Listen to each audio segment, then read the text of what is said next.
Why is there a joke of like British people not pooping? I didn't even know that was a joke. That is a joke. Is it? Yeah. Maybe we just have different metabolisms. Like, I didn't realize that was a thing. I mean, it's more that like the stiff upper lip like so very proper that oh, like okay, I you see. can't Yeah. like do something so improper as to poop. So I was explaining this to like Megan the other day. Is that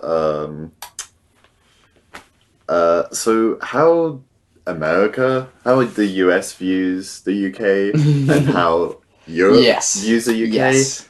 are vastly different. So Yes. kind of the US views us as kind of like polite and like the gentleman and Yeah, like yeah. they're kind of very proper. Mm-hmm. Europe, we're kind of like the hooligans. Ah, We're like the noisy people that they hate seeing them on holiday because okay. we go there and we party and we come Okay. home again. Football and all that Yeah, junk. exactly. So we're like how those two places like view the UK is very very different and like completely can like juxtapose. Yeah. In reality, we fit like somewhere in the middle. But yeah, Europe doesn't like us when we travel really. Oh. um, well, I mean, is there like a lot of. Do you guys learn different languages in school? Sometimes well, I mean, it's set up so you do so in the first 3 years of like secondary school, Mm-hmm. you'll get assigned a language. But the problem is like it's not one language. Like so, like each year is kind of split into thirds. Yeah. Like the students are split into thirds. Like one third will learn Spanish, one will learn German, one will learn French, Okay. and you're continuing that for like the next 3 years instead of just the entire year learning the same language. Mm-hmm. The problem is we start languages very late. Like we don't start learning them until we're about 11 or 12. Yeah. There's no incentive Yeah. to learn a language. Come to that point, you don't feel like you need it. Yeah. Which is why a lot of people in the UK don't actually speak another language. Like a lot of people just go to another place and they don't even try like speaking local language and they're just carrying on speaking English. That's a very British thing to do. Yeah, that's kind of what I've heard that like even whenever Americans go to Europe or something, just like go to like some French restaurant or something and they like try to do their crappy French and then like the waiter's just like, look, I speak English, it's okay, you don't have to do that. No, the British one, like a lot of British won't even try speaking French, which is yeah, it's just a thing. I don't like it. Yeah. Which is why I'm trying to learn the language now, just because like it'll also help on like my CV. Well, resume is what you call it. Yeah. No, it's both. So yeah, it kind of helps my career prospects. Yeah. Language. Well, especially with like, I mean, all of the game studios in like Quebec and stuff, and I don't There's really a lot in know Montreal. There's a lot in Montreal. Yeah. I can't say I really know any like specifically French game developers. Ubisoft have a lot in kind of France itself. Don't Nod, who made Remember Me. Yeah. And Life is Strange. Yeah, I love Life is Strange. Yeah, they're based in Paris. Yeah. Okay. The studio that made Castlevania, you know, the newest Castlevania, like Castlevania Lord of the Shadows, they're Spanish. And there's quite a few in Germany as well, yeah. Yeah, I feel like, because it's the same in America. I mean, I speak Spanish, but that was my first language, so it's not like, and I learned English really quickly. Yeah. So it's not like there wasn't an incentive. Like, there was an incentive for me to learn English because I had to. But, like, as far as in, like, Spanish classes, because that's mostly what they teach here. Like, even in Spanish classes. Yeah, it makes sense being, like, much closer to the border. Yeah. But, like, even then, like, no one really cared. Like, there wasn't a lot of pressure into, like, taking that further. as opposed to a lot of other European countries where, if you live in Germany or Russia or whatever, Hmm. or France, and everyone has to learn a variety of Yeah. different languages because everyone is touching some of these other countries Yeah. For that. example, like Belgium and Holland, Netherlands, pretty much. By the time they leave school, they're quite often like speaking like three languages. So Belgium, most of them speak like Flemish, which is Yeah. their native language, French, and then English as well, which is kind of insane. Yeah, that's awesome. And then in England, it's just like we can barely even speak English a lot of the time. Yeah. Cockney's a language, right? Oh God, don't even get me started on Cockney. It's a mess. It's horrible. It's not a language. It's just random slang.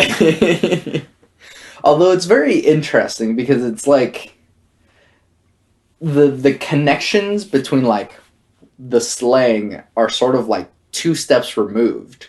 Yeah, So it's kind of smart. most of all the slang is basically just like rhyming based. So like Mhm. apples and pears is Mhm. stairs.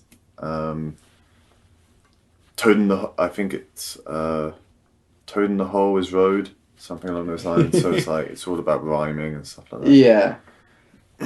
Which I mean, like if you're gonna go with like weird street slang, like Mm. basing it off of like rhymes and stuff is a lot cooler than just kind of being too lazy Yeah, and just it's saying, pretty rare now though, and like not a lot of people yeah, speak sure, it. sure. Just because it's a pain and it's no one No, likes yeah, it. it sounds Yeah, awful. it is awful. Absolutely.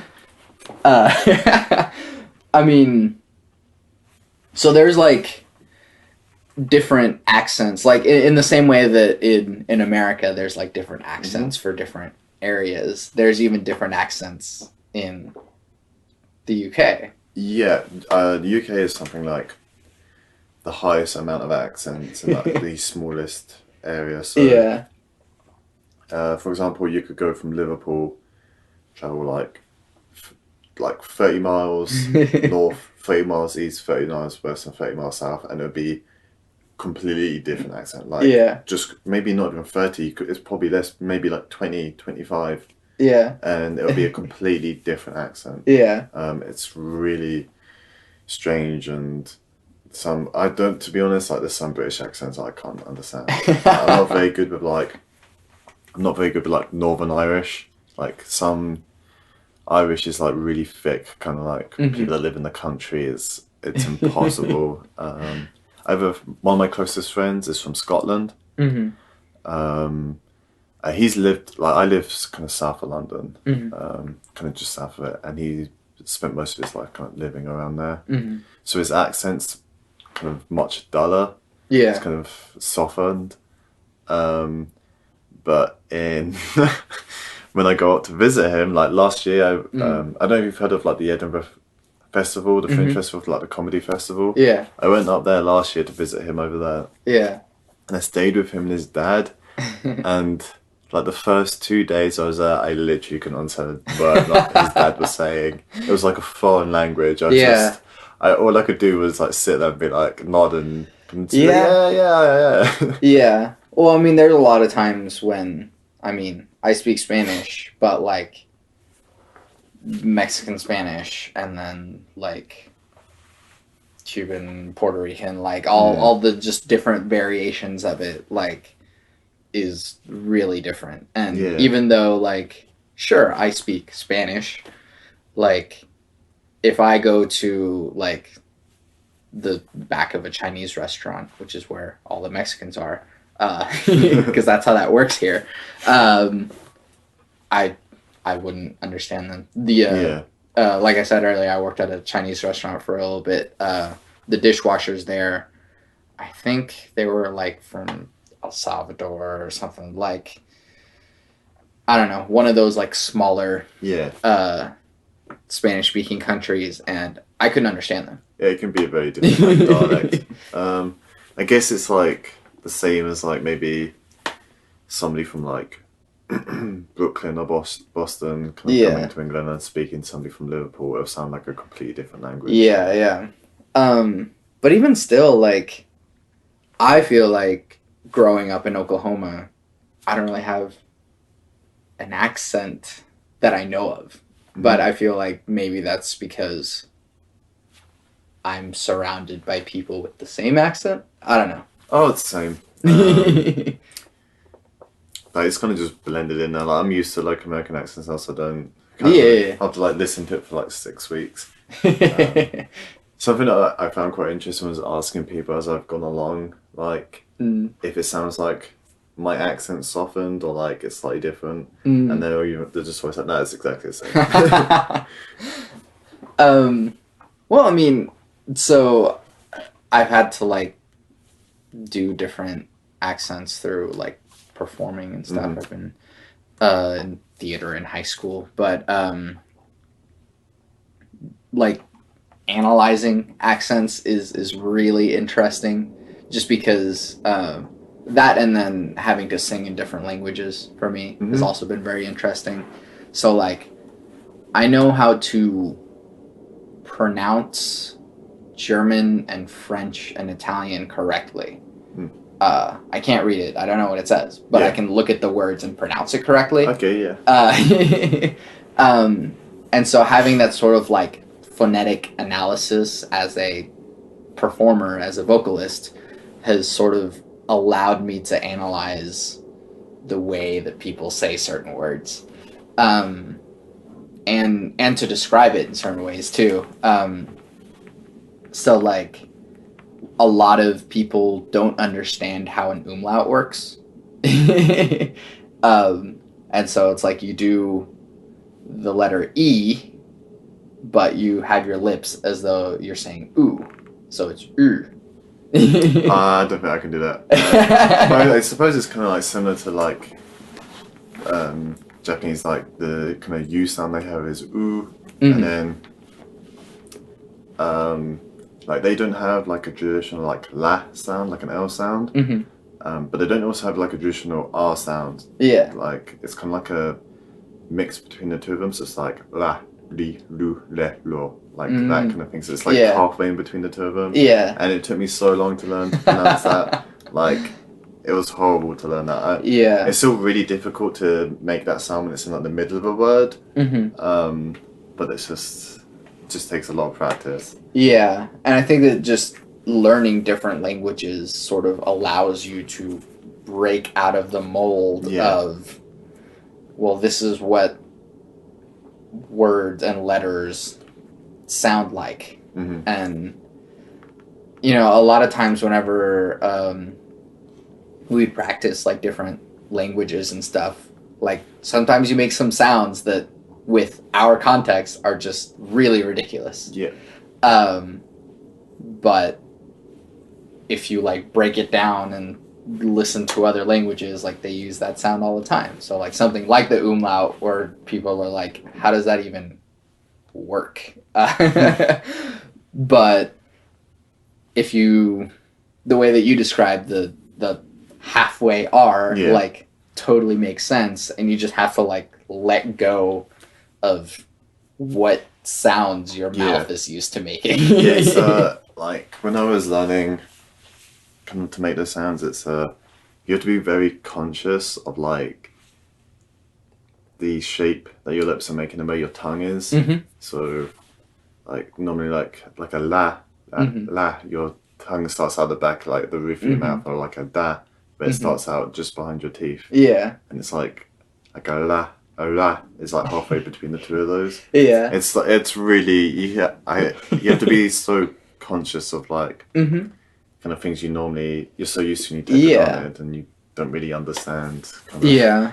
And in a way, however like snooty this may sound, but I kind of do feel that American accent is very simple. Yeah. Uh, I I'd agree mostly. There's been a couple of times when like uh, I've struggled. I've had to ask people to repeat stuff, but for the most part, it's really easy. And I think that's as well because of like how widespread American media is as well. Like a lot of people grow Mm, up listening to American sure, accents, sure. which does help. Um, but there's still like a weird thing where it's not so much anymore. But like at the beginning of my trip, like unless somebody was like talking to me, like if it was kind of like people talking in the background, it would always sound like a foreign language. Like back home, because of Huh. the accents you'd be used to it, like it was Yeah. much easier to pick up conversations. Yeah. But like sometimes it didn't even sound like they were speaking English, like here. But as I kind of like adjusted to being over here, Sure. it's got much easier. Yeah. Um, and I mean, I'm weird and I have this strange fascination with uh, British culture, probably more so because like Radiohead's my favorite band. Um, I've been listening to Everything a lot. Have you heard of them? Yes, I have. Yeah. Um, and like it just kind of turns out that some of my favorite stuff just comes from the UK. Hmm.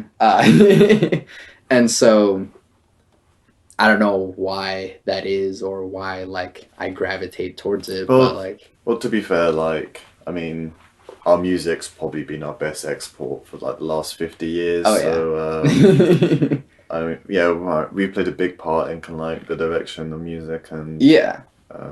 so that's kind of understandable. Well, sure.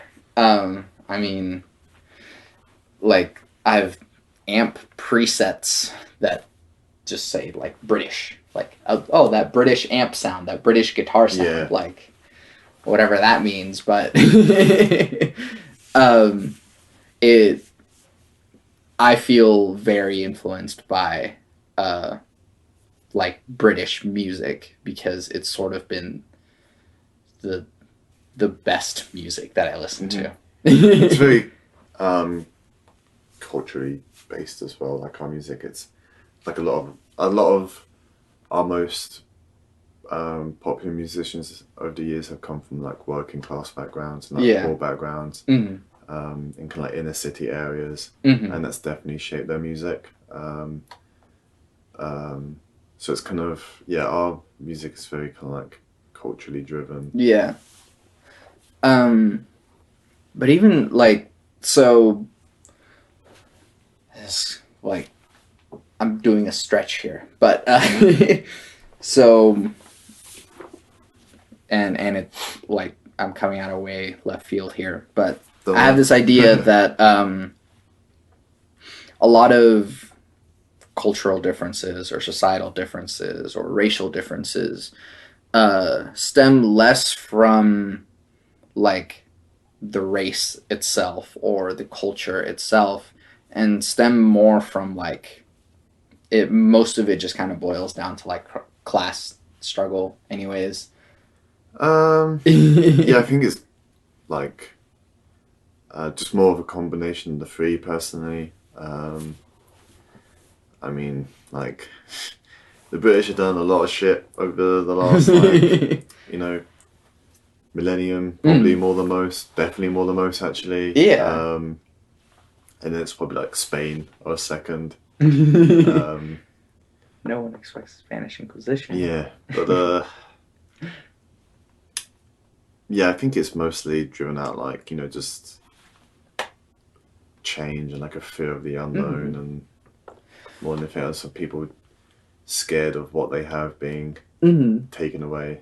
Um, that's just like my opinion, and that's because that's how it feels like a lot of British Yeah, people. yeah. But like even a lot of the divides, and I'm getting sort of like Mm, philosophical here, but like a lot of the divide that comes from like a black guy not liking a white guy or a white guy not liking a black guy, a lot of it just kind of stems from like power and what that like class mm, indicates. And so in the way that I feel like a like poor black guy living in the streets has a lot more in common with a poor white person uh, that's like white trash than a black guy that lives on the street talking to a black guy that works on Wall Street.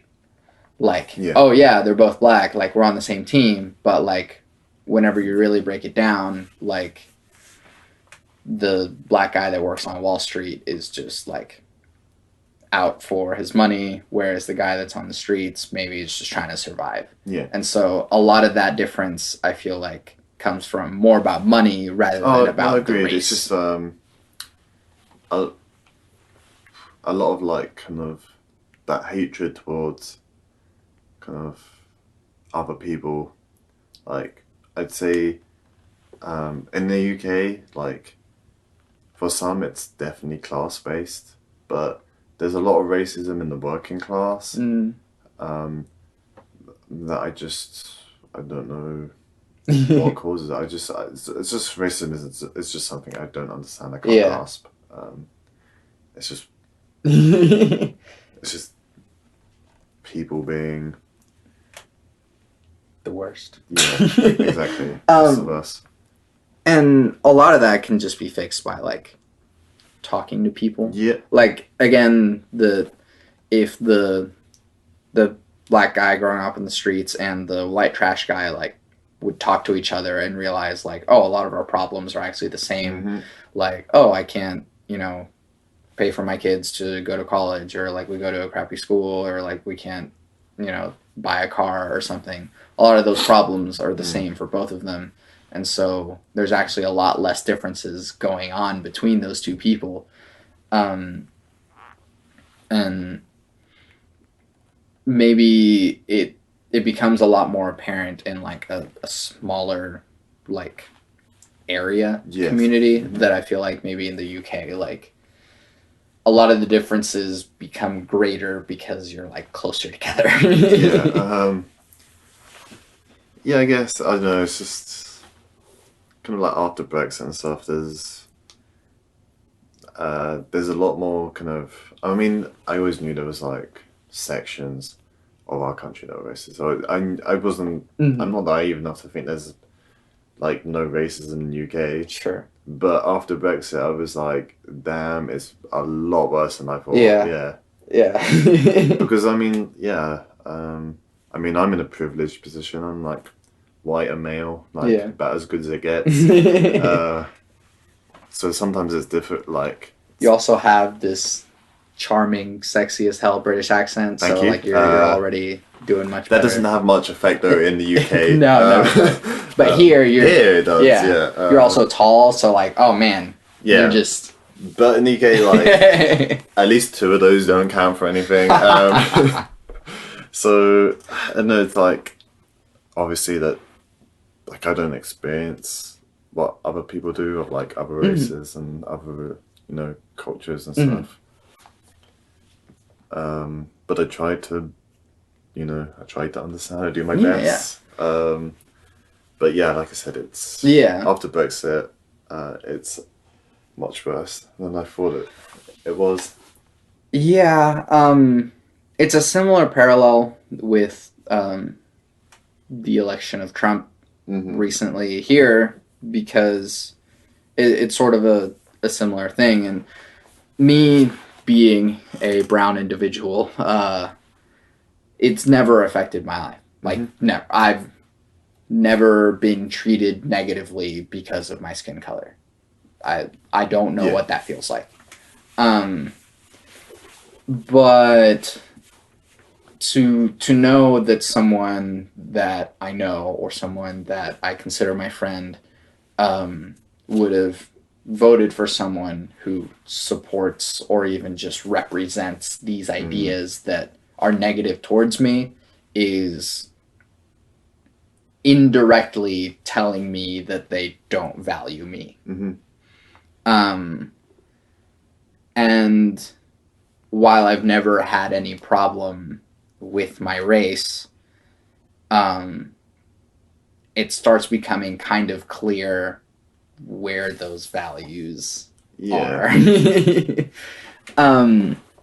So like, I mean, I'm an immigrant, and so to sort of say, like, I'm not even Mexican, but for someone to say build a wall is saying like, oh well, for one, all Mexicans, which I think it dehumanizes yeah people. Like a wall is something that you put up when you want to I don't know. It's like a fence. You put animals inside. Mm-hmm.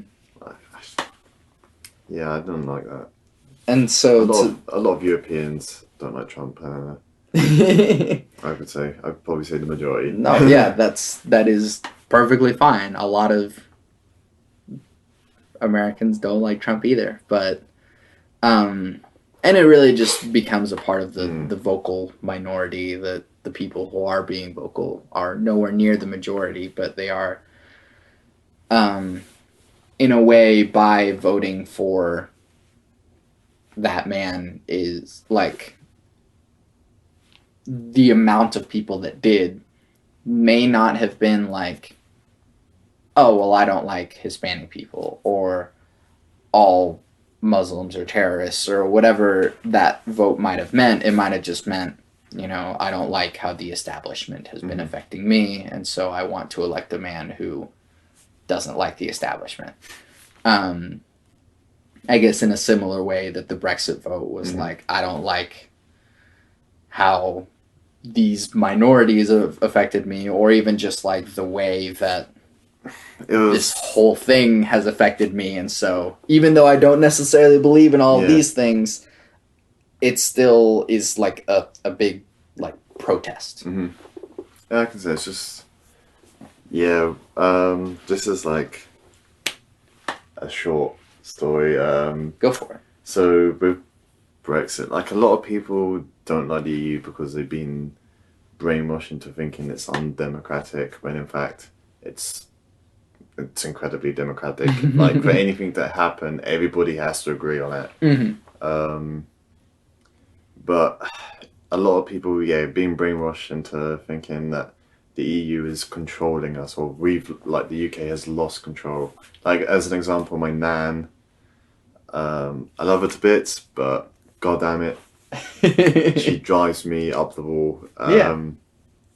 She, like, I'd gone over to hers like one day, and I was helping, like me and my dad were helping like fix something in her bedroom. I think it was a problem like a TV, and I look up and like her main bulb in her light room is like this big old piece of shit that must be like 30 years old, and I'm like, Nan, why don't you change it out to like an energy saving light bulb, because it's gonna save you money, and it's gonna help it, like it'll do like a small bit to help the environment. Like, I mean, it all adds up.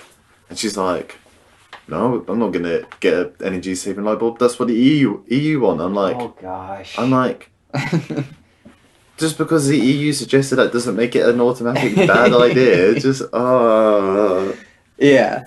Well, plus, I mean, you guys still have pounds. Like, you're obviously still some sort of free. Yeah. Which is also being destroyed by the Brexit decision. Oh my god, tell me about it. I mean, absolutely. Just hemorrhaging money because of the exchange rate. If I'd done this like 2 years ago, it would have been so much better. But I mean, it's a similar thing with, like, it's just become like party politics, identity politics, to where it doesn't even matter the idea or how good or bad the idea itself is. It's just about who is telling the idea, and if it's someone that I don't like, screw that idea. And both sides of that camp have been very negative about that, and so like, rather than continue to be like, oh, a Democrat proposed saving the environment, well, screw the environment, or oh, a Republican wants freedom of speech, well, screw freedom of speech. Is like, well, both those things are pretty good. You should just keep both of them, regardless of who says to do it. And that's kind of a lot of what it's become. And so whenever people get like pushed out to the extremes, it might come from like just a slight disagreement in like, oh, well, I don't like that thing, and so I'll support this thing. But supporting this thing also means supporting the other like gigantic slew of things that includes. And so, you know, maybe some people were just like, I don't know, maybe the UK might do better outside of the EU. Like, you know, you know, maybe these points and these points. And then it slowly turns into, well, you know, get these Muslims the fuck out of my country. Yeah, well, how I explain it's just like the people who voted to leave, like not everybody who voted to leave is racist, but everybody who's racist voted to leave. Mm-hmm. And that's kind of like just how I sum it up. Square's a rectangle. Mm-hmm. um, yeah, and that's the same thing too. Every not everyone who voted for Trump is a racist, but every racist voted for Trump.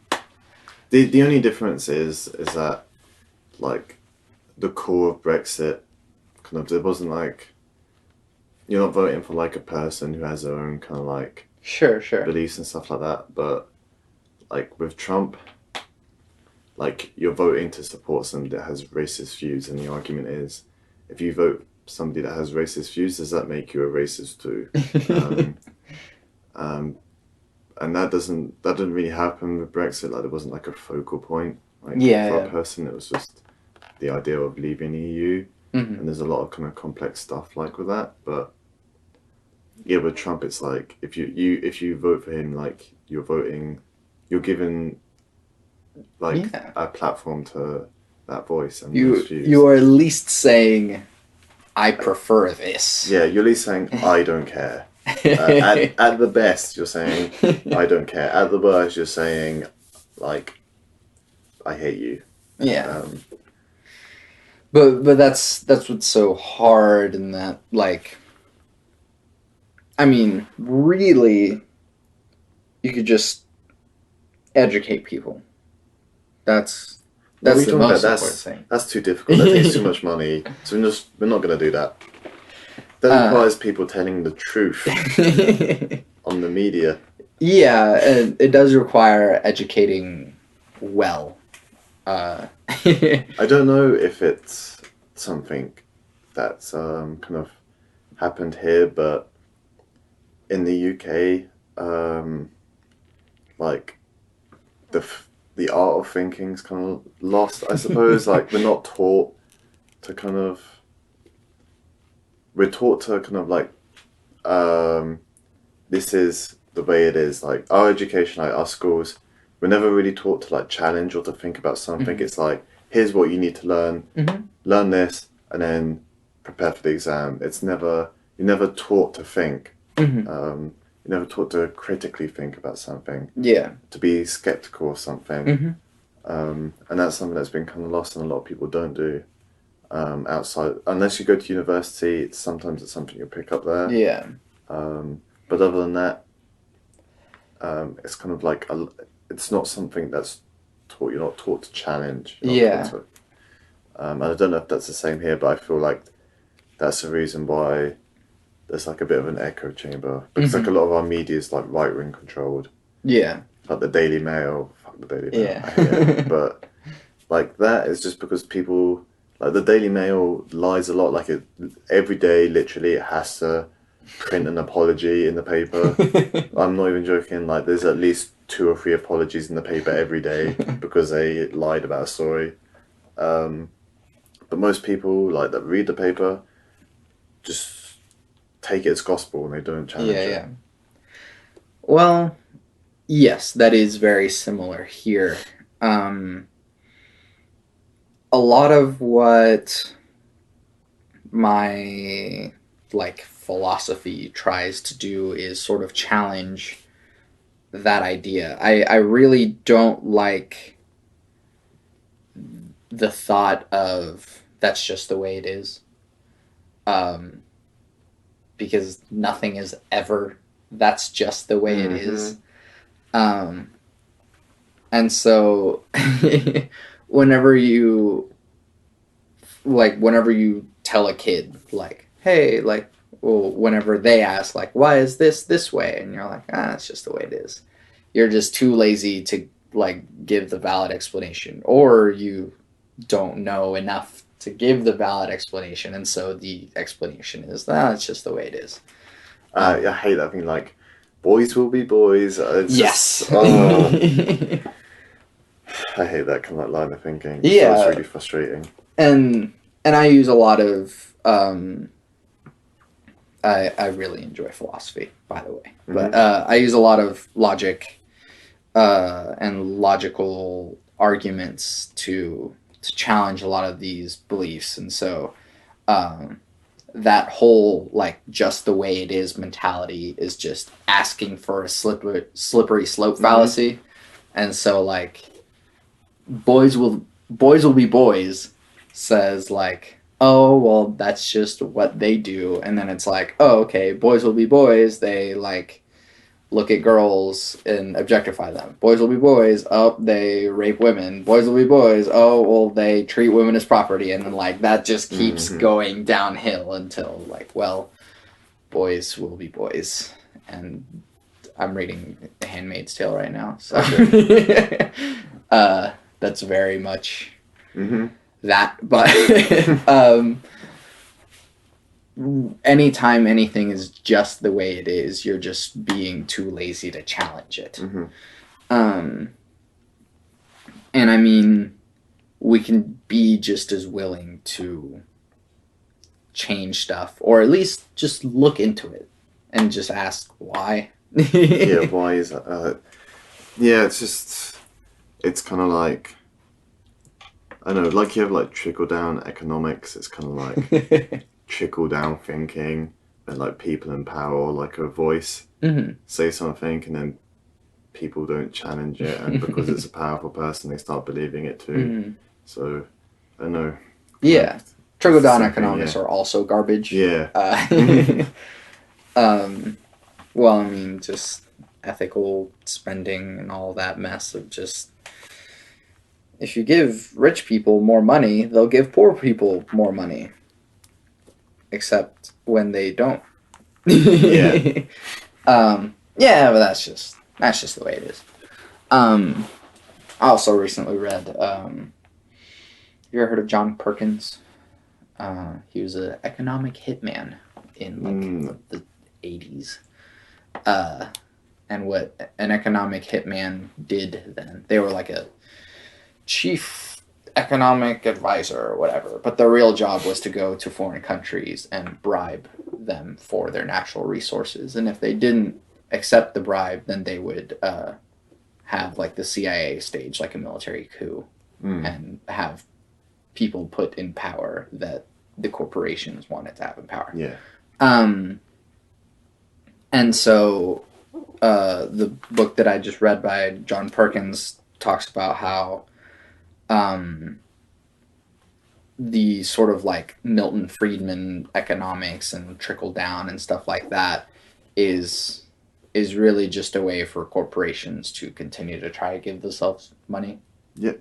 Uh, and so what it's become at this point is that, kind of like you said, the trickle down thinking, like these people put the ideology in place, and then the people who don't think about it and just follow the ideology are then perpetuating the ideology without knowing why. Hmm. Um, and then you get to continue the that's just the way it is. And so uh, someone saying like, oh well, the EU wants me to have energy saving light bulbs, so screw that, like is just not really acknowledging as to why the EU Hmm. It's would just want you to ignorance do and that. not, Yeah. yeah. um, how would we challenge ignorance? Well, one might suggest education, but we all know that doesn't work, so. um, and that's why I might be wrong. Mhm. Is my third thing. Um, so I have love never fails. It's going to be okay, and I might be wrong, and that's sort of more to just like keep learning. Yeah. Um, since we play a lot of video games have a good way of teaching in a manner that, especially when you fail, Hmm. you learn really well. Yeah. Yeah, there's a few games that can like build around that kind of Yeah. feedback loop, mainly Dark Souls and the like. Sure. There's another like, but again, um, games themselves rest on kind of tradition Hmm. in the fact that they rely on people having an experience of games to be Hmm. able to play some games Sure, or sure. to understand a game. Um, so that's definitely better than it was a few years ago. Mm. But like a new person walking straight into like I know a multiplayer game on Call of Duty, Mm. like they ain't gonna have no idea what they're doing. Mm. Um, and it doesn't like quite often they don't do a very good job of teaching it to complete kind of Yeah, yeah. beginners. Like there's an expectation a lot of the time when somebody plays your game that Yeah. they've played games before at Yeah. least.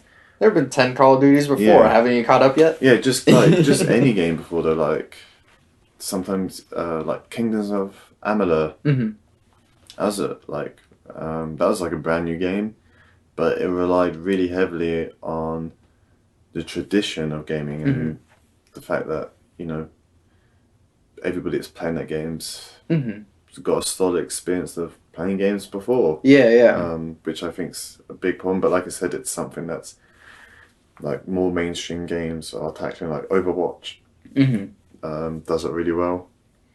I feel like Overwatch is like one of those few games where like it's really easy to pick up for like just complete beginners. Hmm. Like it's something that's really Yeah. easy to get the hang of. Like, and it's fun for everybody, no matter what they've played before, Yeah. like what they're coming from, or Until you start getting yeah, people on voice chat saying that you suck. yeah. It's not too bad though. Overwatch is one of the better games. Yeah. Like, for Dota 2 is the worst. Mm. Dota 2 was like the worst community I've ever experienced. It was horrible. I've heard League is pretty bad. Yeah, they're both pretty bad. Yeah. Yeah.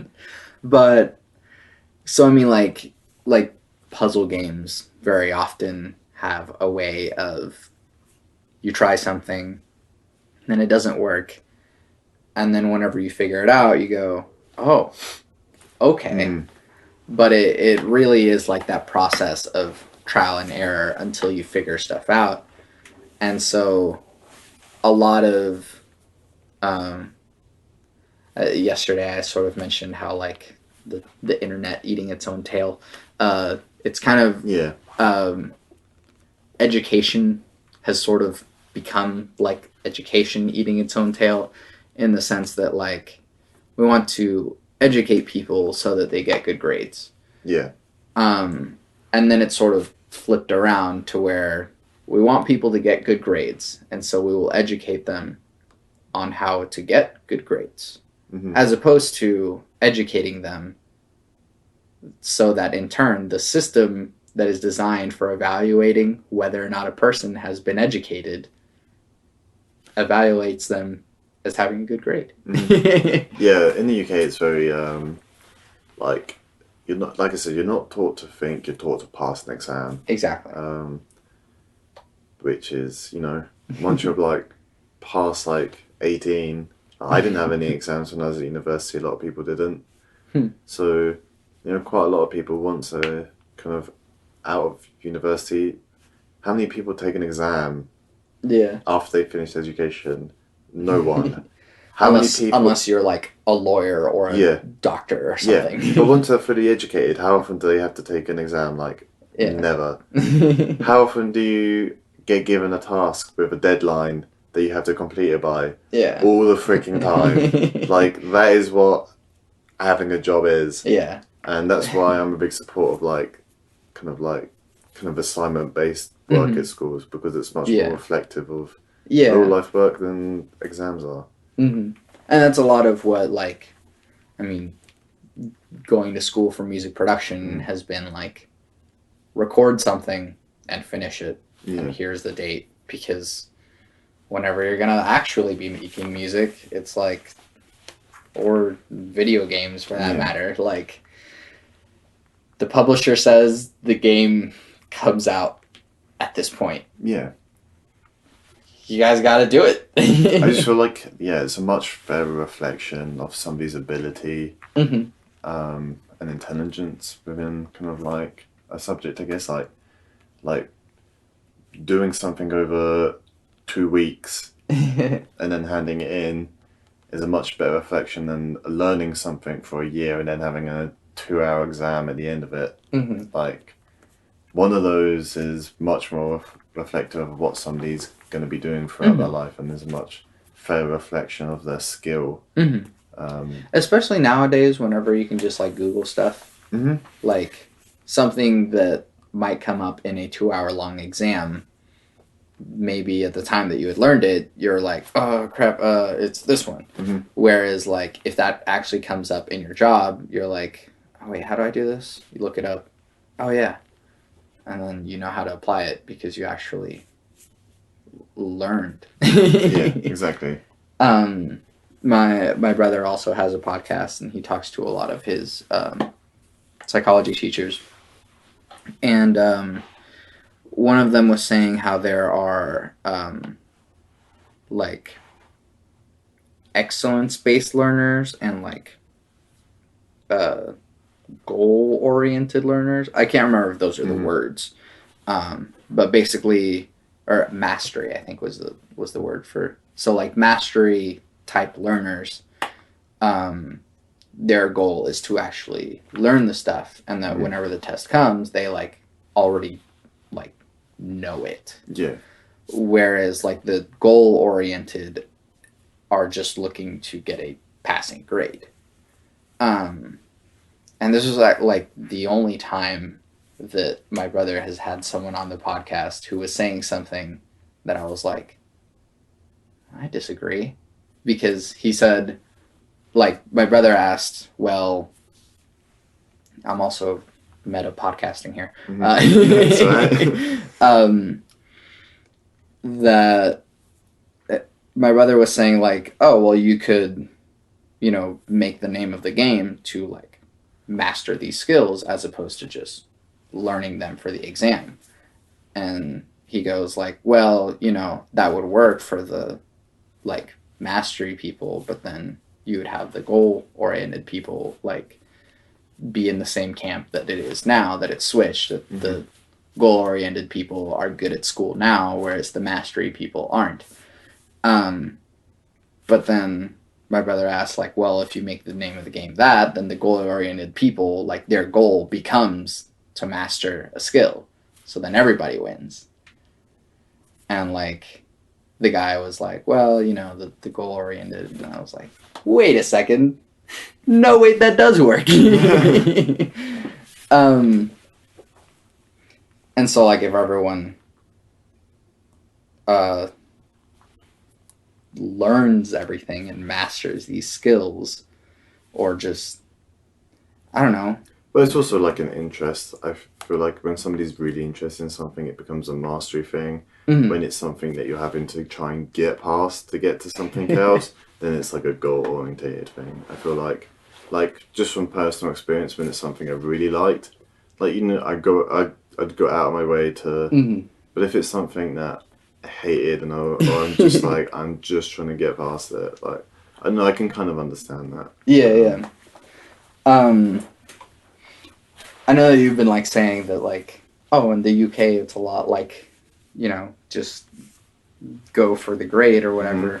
Like, it really is that way here too. It's because all our schools' funding is based on grades as well. So the better you do grade wise, the more funding your school gets, which is completely stupid because that means schools that, you know, are failing academically and need the boost get less money. So that just compounds the fact that, like, students are going to keep getting worse there. Yeah, well, logic in systems hasn't exactly been implemented much in the past decade or so.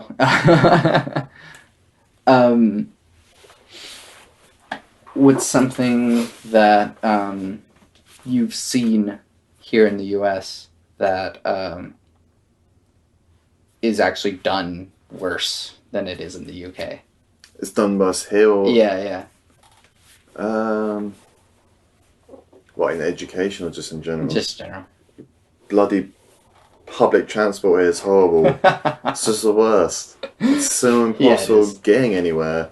Yeah. Unless you have your own car, it's so difficult to go anywhere. Yeah, well, the U.S. is the number one proponent of fuck socialism, so Mm. any form of public anything is kind of trash here. Yeah, I miss European public transport. That's nice. um, yeah, no, it's definitely. I've gone on some sketchy trolleys. Yep. The subway in Boston, that was sketchy as fuck. Yeah, New York was fine. New York, I didn't have a problem. I felt pretty fine on that the it's probably entire because time. like everyone uses Yeah. it. But DC was actually pretty okay as well. Mm, But Boston was worse, and then Chicago were yeah, pretty bad. Toronto, I felt safe walking everywhere. It's quite a walkable it's also city. Canada, Yeah, so that's very different. Yeah. everyone's nice and friendly, so you're Mm-hmm. not gonna. But yeah, it's weird. Like, I didn't expect the city I'd feel safest in America would be New York. Interesting. um, yeah. Are you gonna go to like San Francisco Yeah, or I've been in San Francisco, LA, and San Diego, okay. so I know LA's Good gonna be a bit luck. shit. Yeah. Because from what I've heard of the public transport in San Mm-hmm. Francisco, it is the worst. Yep. Also, the like most insane homeless people. Yeah. Oh well, they were pretty bad in Boston and Chicago, so that'd be interesting to check. Yeah, and that's something else about like I don't know how it is in the UK either, but how the needy are treated in the US is the worst. It's a problem in the UK, but for sure it's not as bad as here. Yeah. And also the homeless are very different in the UK. Like, because we have the NHS, it's much less likely to have people with mental disorders to be on the streets as well. Yeah. Like at least there's a good chance that I get treatment like that they need. Yeah. But here, it's just like if you can't pay, you don't care. Yeah. And also, yeah, the homeless in like, well, there aren't many homeless kind of like outside the cities, kind of. London's one of the best, but it's just a big city, but Yeah. they're nowhere near it as aggressive as the homeless here. Yeah. They're just gonna sit there with like a cup, and they'll just be like, "Can I have some change?" Yeah. They don't really talk to anybody. I've had people like run up to me in America, like asking them for help, and I'm like, "Dude, no, you're scaring me. I'm not gonna give you money." Yeah. It's very different. Yeah. And that's kind of a lot of the problem is that since the culture is very like fix it yourself and like pull yourself up and you know you're on your own and me everything anytime anyone needs help no one's actually willing to give it and in a lot of cases these people can't help themselves and so people with mental disabilities or like mental health there's no like public mental health institution that I know of. Yeah, we're quite lucky to have the NHS. So I mean, like you could go to prison, but then that's just worse, because they don't help anyone there, and the what's the word recidivism rate, the rate of people who go to jail, get out, and go back into jail is like ridiculously high here. It's pretty high in the UK too. Like the prisons are, I don't think they're as bad as the US because we don't have a lot of private prisons, which helps. But yeah, there isn't much in place to help people rehabilitate when Mm. they're in prison. There isn't much that can like, you know, so like I support them being like taught a skill or skills being taught in prison, so that way Sure. people can when they get out of prison, Yeah. it helps them get a job. But the problem is, it's just kind of like, eh, Yeah. you're free now, go. And then like most places don't hire if you've got like a criminal record, Yeah. so Yeah. they Same. have no choice but to go back to crime. Hmm. It's a bit of a vicious circle. Yeah. No, that's pretty much that. Um, might be a lot better in Japan. Yeah. I'm Yeah. looking forward to the public transport in Japan a lot. Yeah. It's so much better. And I'm No, looking they. forward to the food as well because the food's going to be like a total cleanse after America, really. Did you say that you had tried Taco Bell or you haven't I yet? haven't, and I'm not going to, I don't think. Don't do it. Yeah, I don't want Maybe just like one thing just to be like, oh wow, this is garbage. to. Yeah. But I don't know. Normally I'm really up for like things that are like really bad that they, like with films like The Room.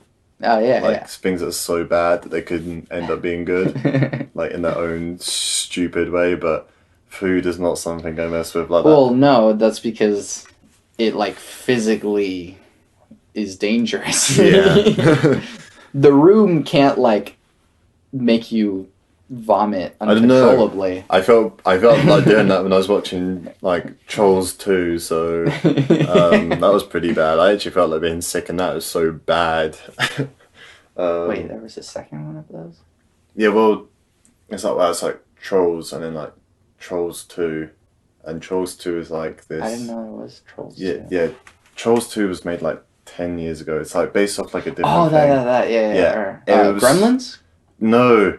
It's Okay. okay. So basically, Trolls was like a film in the 90s, I think it was, and then Trolls 2 wasn't really a sequel, but they just had the name attached. I'm pretty sure it's Gremlins. Yeah, no, it's not. It's like it's about these goblins, and there's a scene where it's like there's like a witch, um, and she's the one that's bringing all these like she turns people into like, but they're actually goblins, and they're called goblins in the film, but the film's called Trolls 2. And there's a scene where there's like a sex scene in like this caravan between this witch and like some guy, and for some reason, like it's just popcorn. Popcorn starts filling up this caravan, and it's so weird. It's got this really famous quote when like the witches, like all these goblins start eating a person, and like there's another person looking on, and he's like, they're eating him, and then they're gonna eat me. Oh my god! And it's funny in places, but it's so bad in others. I was like, I actually feel kind of ill. I wouldn't recommend watching it. What you were describing sounds like Gremlins 2. It's not. It might have been Gremlin- named differently in the UK No, or Gremlins something. 2 is a thing in the UK, like with the water to make them multiply Yeah. or whatever. Yeah, that's still a thing in the UK. It's not a great film, but it's okay. Okay. Trolls 2 is one of the worst films ever made. Like, holy crap. It's just awful. I think the director was Italian. Okay, but everyone else working on the film is English, and he absolutely refused to learn English, which might explain why it was so terrible in places, but in others it's just dreadful filmmaking. That and like Birdemic 2, and there's so many bad films that are kind of glorious to watch. It just makes you appreciate the really good films, though. Well, I know The Room's special in its own way. Yeah. It's awful, but it's so bad it's good. Yeah. It's just hilarious to watch it. What's like a good bad game? A good bad game. Yeah. Ooh, that's a good question. So like Kane and Lynch, that's a bad game, but it's kind of entertaining. in its own way. It's really cool in a Uh, way. uh, what else in would I say?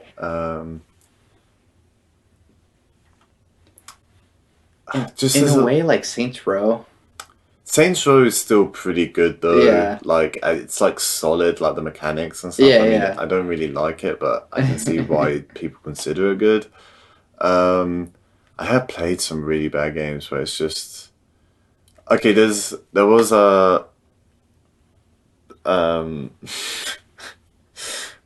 so there's I think mods are kind of like the equivalent of like good bad Yeah, games, but they take yeah. like a good game and then they put like this god awful mod on it. Yeah, yeah. Like I've seen some like horror campaigns for like that like mods for like Counter Strike, Oh. and they're so bad. They're so bad. They're awful. I feel like that's kind of the equivalent. Sure, yeah. Normally bad games are just bad games because they're kind of There's unplayable. like broken. Yeah, like uh, Aliens, Colonial Marines. Mm. That's just. The Da Vinci Code back on PS2. Oh, jeez. That was awful, but it was kind of funny because it's like completely different from the film. Like for some reason like judo, like even though you're like the main character, Yeah. it's so funny because it's just awful. But I don't think it's as common with games as it is with I would films. honestly say like, and I love Bethesda games, but Bethesda games are kind of terrible. Oh, they're broken. They are. Yeah. The one thing that saves them is just like the sheer amount of like Content. content Yeah. and the sheer amount of ways that you can play the game. Yeah. Like at least it's not as like clunky. Like Skyrim and Fallout's combat is like way less clunky than the kind of the previous games in the Yeah. series. Although Oblivion is still my favorite Elder Scrolls. Oblivion is just such a pain to play. It's so difficult. Like your sword is just feels like you're wielding. I don't know, like like a Stick. noodle, Yeah, like a yeah. swimming noodle. Yeah. It's awful. Well, I mean, it's not like. But it's the world that people. Yeah. The world and like the quest. Yeah. But it was also like, wasn't it like a launch game? So it was like a Xbox 360 launch Yeah. game. And so it's like, hey guys, we have like bright colors. And so like the orcs were like too green. Mm. And that's pretty hilarious to look at, even Yeah. in retrospect. Yeah, there's like I heard a lot of people really like Morrowind, but I've never played it. I know though at the beginning of the game when you first play Morrowind, there's actually a book you can pick up, like it's kind of near where you spawn, like when you first start the game, and it just causes you to like fly up in the air. Oh, it's actually boots. Boots. Okay. So you're like going down this path, and like you just hear like some yelling, and then like some elf falls out of the sky and just lands in front of you, and like he has like some notes about like the boots that he enchanted, and then he was actually wearing the boots, and it makes your agility level like 300 or something, like something that is actually not achievable in game.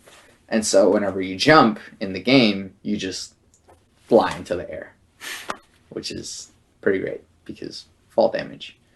At least you get to a level so high that you just negate any fall damage. Skyrim kind of had that problem where you just kind of get to a level where you just can't be killed. You just walk up to a giant and beat him up with your fists. Yeah.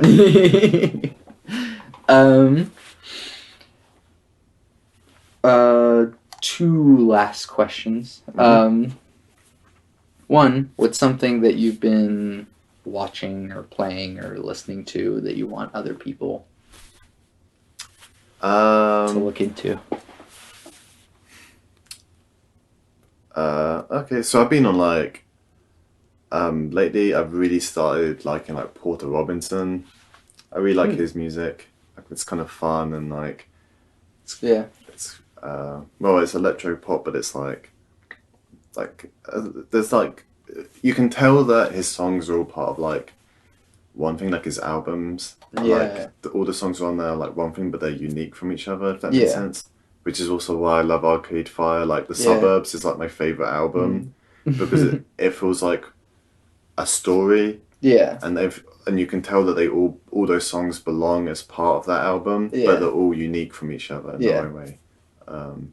And like I'm also watching Supernatural at the moment while I'm traveling. And that's really good. Like I'm only on like season 4, but that's been really good so far. And then lastly, sort of stealing from Pockets Full of Soup, do you have a question for me? I don't know because I ain't really prepared anything. Like normally I'm really bad at coming up with anything like that on the spot. Um, no, I can't think of anything off the top of my head. I'm sorry, man. Ollie, thank you. I always enjoy conversations about ranging from video games to politics. Yeah, it was pretty different. It was pretty raw. Yeah, it was fun, man. Thanks for having me. Where can we find your things? So Twitter, I'm majestic_mav, MAV, and what I forgot to mention earlier, my website, oliverpowelldesign.com. So it's got some of my like portfolio stuff on there. Cool. Yeah. If you want to check it out, it's over there. Awesome. Thanks. Thank you for doing this. I'm Santiago Ramones. You can find everything that I do on my website, santiagoramones.com. You can really tell how many times I do this. I make music, which you can find on there. I will be releasing, or will have already been released, future past tense, an EP of music, which is 6 songs, called Songs with Words EP, because I make a lot of music without words, and that's actually music with words. So hopefully you'll enjoy that if it is out by the time that this podcast is. Which you can download for free, or you can pay me money if you want. It's whatever you want to do. I always end every podcast with my 3 things, which shape my life philosophy, which are: love never fails, it's going to be okay, I might be wrong.